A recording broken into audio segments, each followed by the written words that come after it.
চলো আজকে বসে দিয়ে পুকুর থেকে মাছ ধরবো, গাছের তাজা তাজা ডাব খাবো, আর সাথে থাকবে অনেক অনেক খাবার আর সুন্দর কিছু মুহূর্ত। তো চলো শুরু করি। হ্যালো এভরিওয়ান, আসসালামু আলাইকুম, welcome to my another new daily blog. এই ভিডিওটা রিসেন্ট কোনো ভিডিও না, 1 মাস আগেকার ভিডিও। আমি যখন ব্রাহ্মণবাড়িয়া থেকে শরণখোলাতে এসেছিলাম, প্রথম সকালেরই ভিডিও ছিল এটা। আমি বাসাতে 1 থেকে 1.5 মাসের মতো ছিলাম না। এর মধ্যে আমার বাসায় কি কি নতুন যোগ হয়েছে এন্ড আমার পাইক গুলো কি কি করেছে সেই সব গল্প আমাকে করছিল। তারা কিছু নতুন ফুল গাছ লাগিয়েছে, সেগুলোই আমাকে দেখাচ্ছিল। এরপরে চলে যায় বড়শি দিয়ে মাছ ধরতে। আচ্ছা, তোমরা কি বড়শি দিয়ে মাছ ধরতে পারো? আমি তো পারি না, কিন্তু আমার বোন দেখো এই যে একটার পর একটা অনেকগুলো মাছ ধরতেছে। এই যে একটা বড় পুঁটি মাছ পেয়ে গিয়েছে। আমার মনে হয় বড়শি দিয়ে মাছ ধরাটা একটা নেশার মতো। একবার যদি একটা মাছ পাওয়া যায় তাহলে মনে হয় বারবার ধরি, এরকম তাই না? এই যে দেখো 10 মিনিটের মধ্যে এই বিশাল বড় মাছটাও ধরে ফেলেছে। এই মাছটার নাম জানি না, তবে এই মাছটা অনেক বড়ই ছিল, মেবি রুই বা কাতলা। তবে আমি মাছের চেহারা দেখে নাম বলতে পারি না। তোমরাই জানিও এই মাছটার নাম কি।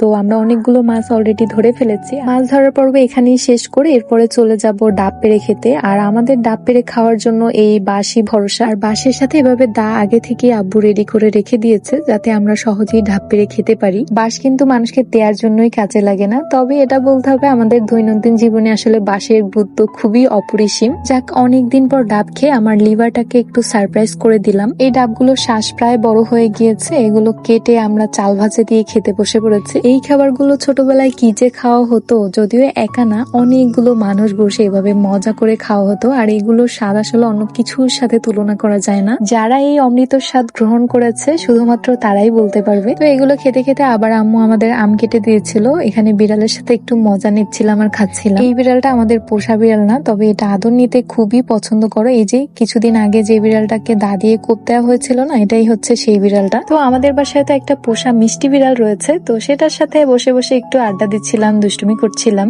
আমি আসছি, তুমি কি হ্যাপি হইছো? তো আমাকে একটা পাপ্পাও তো দিলা না, দিছিলা? আমি গাড়িতে বসে দিয়েছি। গাড়িতে বসে দিছো, আসার পর তো দিলা না যে ফুপি তুমি আসছো, তাই অনেক হ্যাপি হয়েছি। ম্যাডামের সাথে একটু আড্ডা দিয়ে বিকেলের দিকে হাঁটতে বের হয়েছিলাম। বাসার সামনে একটা বকুল ফুল গাছ রয়েছে, সেখান থেকে ফুল নিচে ঝরে পড়েছে। সবগুলো কুড়ি কুড়ি নিয়ে নিলাম। বকুল ফুলের মিষ্টি ঘ্রাণটা আমার কাছে বেশ ভালো লাগে। তো এই তো পুরোনো দিনের একটা ব্লগ গ্যালারিতে পড়ে পড়ে আরো পুরনো হচ্ছিল, তো ভাবলাম তোমাদের সাথে শেয়ার করি। ভিডিওটা কেমন লেগেছে অবশ্যই জানাবে, এবং কে কোথা থেকে আমার ভিডিওগুলো দেখো সেটাও জানাতে ভুলবে না। সো আজকের মতো বিদায় জানাচ্ছি, সবাই ভালো থাকবে, আল্লাহ হাফেজ।